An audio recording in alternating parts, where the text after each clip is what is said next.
They say every frontier town, every monument to human ambition, is built on blood. In Redstone, they had simply mastered the art of forgetting that the foundational blood never truly dries. It only seeps deeper into the mineral-rich earth, mingling with the clay and the grit, patiently waiting for the shovel, or perhaps the inexorable truth, to finally unearth it. This is not a story for those seeking the quick resolution of heroes adorned in cinematic white. This is the slow, grinding narrative of tarnished men, forever stained by the dust they walk on, compelled to confront the malignant history they had desperately, futilely tried to bury. Silas Calloway, a man whose shadow had once been the only law that mattered for 20 punishing years, carried the colossal weight of that town. The badge he wore was never merely metal. It was heavy lead, cold against his skin, a constant, physical reminder of every soul he failed to save, every crime he merely contained, but never erased from the town's collective memory. 6 long, excruciating years ago, he had performed the final, solemn ritual. He hung that symbol of his tormented authority on a splintered coat rack in his mudroom. He was the law, once. The final, fragile line of defense against the relentless, corrosive despair that the high desert eternally brings with it. Following his retirement, he tried, Lord knows he tried, to reinvent himself. He sought to become a farmer, a simple, respectable father, a man, above all, who could finally sleep through the long, silent desert nights. Without hearing the spectral screams echoing off the canyon walls in his dreams, he cultivated the land, but the land refused to heal his soul. But the desert, Silas knew, is the most profound and patient adversary. It neither hurries nor forgets. It waits for exhaustion, for the spirit to crack, for the moment you finally let down your weary, cynical guard. It waits for you to revert to the primal, desperate state of being it originally created. Silas knew this existential weight, knew the silent, terrible treaty he had signed with the unforgiving wilderness years before. He was merely waiting for his obligation to be called in. The town was gripped by the bleak, agonizing transition into late autumn. The air was a tangible razor against the exposed skin, and the wind, a ceaseless, mournful sound, carried a strange, heavy, acrid smell of sulfur and ancient, geological fear. It was not the familiar scent of the active copper mines. It was the chilling stench of something primordial, something rooted deeper than the exposed bedrock itself, something Redstone thought it had successfully domesticated with its neat grid of streets and its flimsy, modern promises of progress. His son, Ethan, was barely 20 years old, a dreamer, a quiet, introspective boy whose head was perpetually lost in the terrifying, cosmic vastness of the night sky, yet whose feet were firmly planted on a soil he intrinsically knew was dangerously compromised. Then, one Tuesday morning, only silences unvanished. No sign of a struggle, no hurried note, no single displacement to suggest a violent departure, just a carefully folded sheet on an empty, cold bed, and the profound, crushing silence that only an absolute, unexplained loss can summon. A silence so heavy it seemed to absorb all available light and hope from the Calloway home, the local, newly established police force. Their budget directly funded by the very corporate entities Silas had spent 2 decades keeping at a respectable arm's length, were too quick, too eager to dismiss the case. They spoke the corporate platitude, a wanderer, a young man who took to the road, seeking adventure like the foolish youths before him. Silas knew this was a carefully constructed lie designed for quick paperwork and public relations. Wanderers leave tracks, leave small, telltale signs of departure. Ethan Calloway had not departed. He had been summarily, terrifyingly, swallowed whole by something only the darkest, most complicit corners of Redstone could possibly conceal. The thick, insulating dust of 6 years of retirement was violently and meticulously swept away. The act revealed the oil-soaked, worn leather coldness and the heavy-caliber pistol he had sworn a solemn, private oath never to touch again. The formal law of Redstone, bought and paid for, was irrefutably broken. But the fundamental law of a father, that singular driving, desperate, existential obligation, that law, Silas knew, never breaks. He pulled on the scarred, familiar boots that intimately knew the smell of gunpowder. the feel of the cold desert nights, and the bitter, metallic taste of institutional injustice. He was hunting, and the game was deadly. Silas started his hunt precisely where the official, compromised investigation had conveniently ceased. In the deep shadows, where the most brutal truths deliberately choose to hide, the trail was glacial, cold to the touch. Yet the spectral presence of Redstone's ghosts stay forgotten. The exploited and the wronged were warm and immediately receptive, but only to those who knew the ancient, aching language of the dead. He began his interrogations, not with the official, measured questions of a deputy, but with the sheer, undeniable gravity of his legendary reputation, and the bone-chilling, unforgiving coldness in his pale, flint-like eyes. The mine workers, men who had sold significant chunks of their very lives and their health for a meager pocket change, now murmured in low, conspiratorial tones about a new, deeply clandestine excavation site near Penitent's Gorge. It was a place the local indigenous tribes considered sacred, inviolable land, now blatantly and violently profaned by industrial heavy machinery. They weren't digging for mere metal, the whispers insisted. They were digging for a foundation. They were frantically trying to reinforce something immense and crumbling just beneath the town's surface. The young deputy sheriff, the green apprentice Silas, had painstakingly trained years ago, physically could not, hold the gaze of his former mentor. He looked shamefully at the cracked floorboards of the saloon where the whispers started. "There's absolutely nothing there, Sheriff. Just barren stones and the same tired, empty corporate promises we hear every day.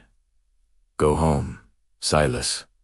Stay retired. We have it handled." The former Zeraf knew, with a certainty that chilled him to his core.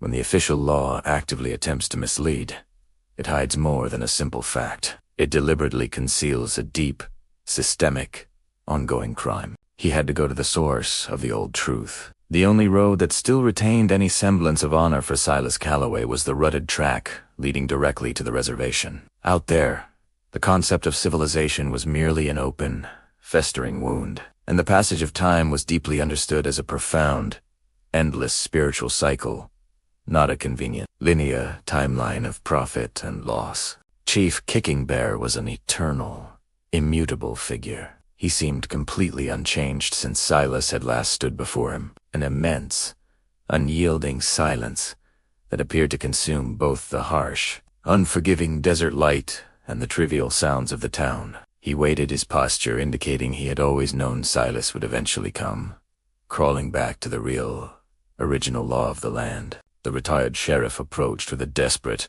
ingrained respect. "The only currency that mattered here. My son is gone, Chief. I know he often strayed into the gorge, drawn by its secrets, drawn by the stars. Did your people see something the white man's law refuses to see?" Kicking Bear slowly, painfully raised his head. His voice was the sound of the earth cracking under 1,000 years of sun, an ancient prophecy, delivered with the sting of fate. "Not simple information. Your boy saw something he shouldn't have."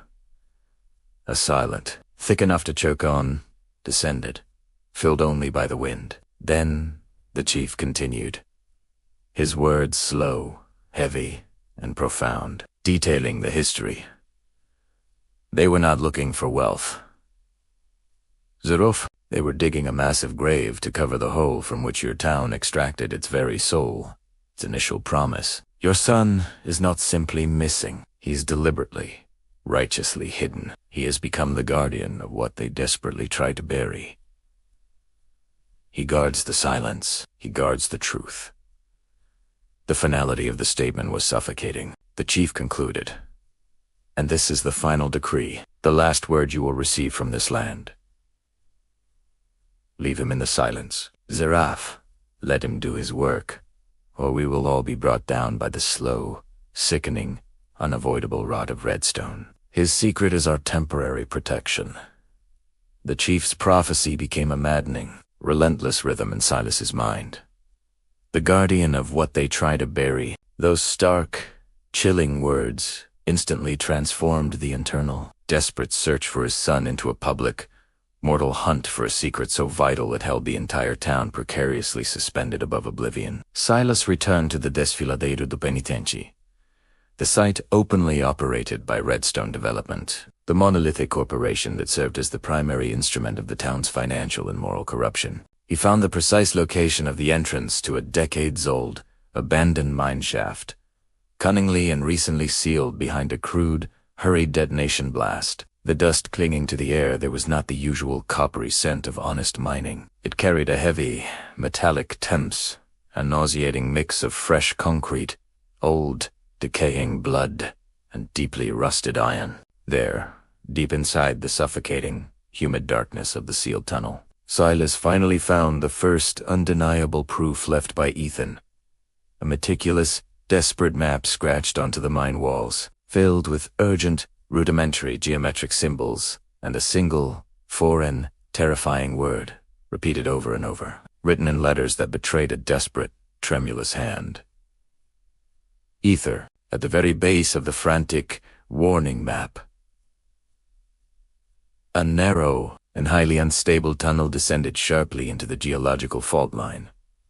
It was not a professional shaft. It was the deliberate, desperate trail of someone seeking to hide a monumental truth, not someone looking to extract wealth. Silas understood, with chilling clarity, that the full secret wasn't merely buried in the ground. It was meticulously archived and hidden in the town's historical ledger. He forced entry into the municipal registry, a building that stood as a mausoleum, a monument erected in perverse celebration of greed and institutionalized forgetfulness. He searched through the oldest existing records, the initial property titles, faded, brittle documents written in the beautiful, agonizing copperplate script of the town's original, treacherous founders.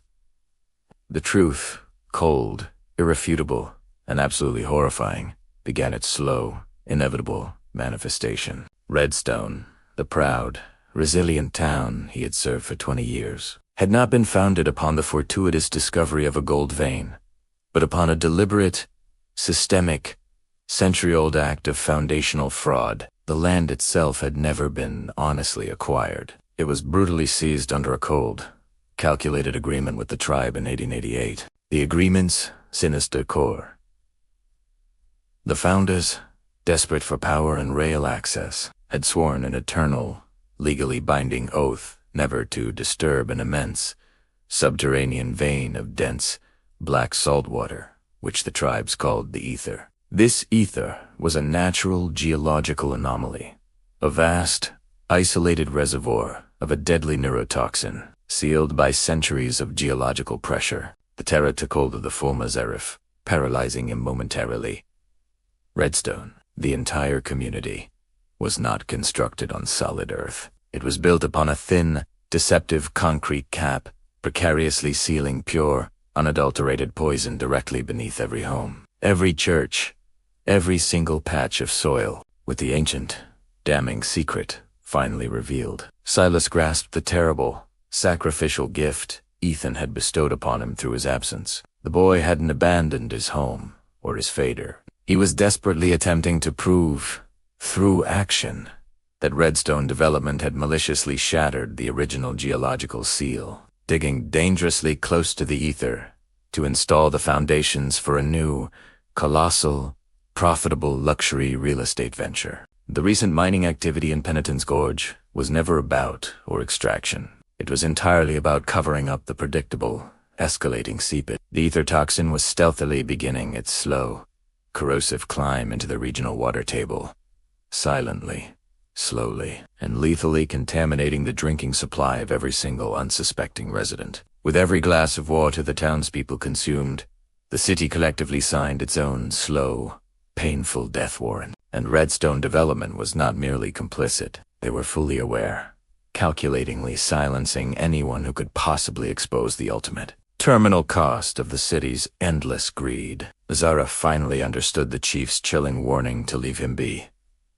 Ethan wasn't fleeing. He was actively, righteously sabotaging the new construction. He was trying to expose the leak from the inside, sacrificing his own future, his own liberty, his own life, to save the entire population of Redstone from a calculated, poisoned demise. The lawman had to find the guardian. Silas followed Ethan's map, the scribbled trail that had transformed into the map of his own personal inferno. The narrow, unmarked tunnel led him deep beneath the central business district, arriving finally at the rusted, crumbling control chamber of the old, defunct town aqueduct. The air was heavy, metallic, and close. There, in the choking, fetid darkness, he found Ethan.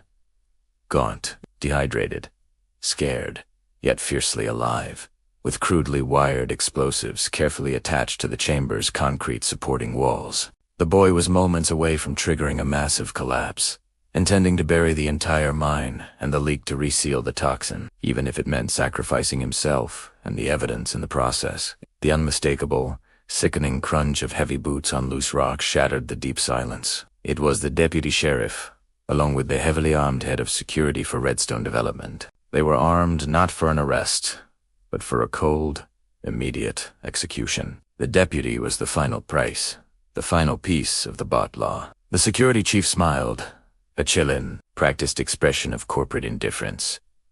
"You've caused us a lot of trouble, Silas. Your son is an idealist. We can't tolerate idealists when billions are at stake. This town is doomed anyway. It's much better if it's quick and quiet." Silas realized the staggering depth of the betrayal. The entire population was a disposable commodity. The secret Ethan protected was the only thing capable of destroying the town. The irrefutable evidence that every single soul was being poisoned. The last sheriff of Redstone stood in his final, desperate standoff. It wasn't against an outlaw. It was against the insidious corruption that wore suits. The only law that mattered was the primeval loyalty to his blood and the truth beneath the desert floor. The ensuing gunfight was immediate, savage, and final, a dry, echoing lament in the concrete darkness. The deafening sound of Silas's heavy-caliber pistol reverberated through the tunnels, and the bot law fell. The security chief, struck and bleeding out, desperately pleaded. But the unforgiving justice of the Old West makes no treaties with poisoners. Silas and Ethan, working together, diverted the flow, forcing the ether back into a much deeper, abandoned well, temporarily sealing the source. They finally emerged from the poisoned underground into the pale, uncertain light of the new morning, carrying not gold, but the devastating proof. The truth, like the slow-acting poison, had finally begun its unstoppable spread throughout the city. Redstone was forced to confront its rotten foundation. The town was not destroyed by a dramatic fire, but by the quiet, internal revelation of its own systemic corruption. Silas Calloway, the last true sheriff, had not brought peace, but the beginning of an inevitable, bloody war. The dust of Redstone never truly settles it, Hoost waits. And now, every single person knows the malignant horror that is buried beneath their feet.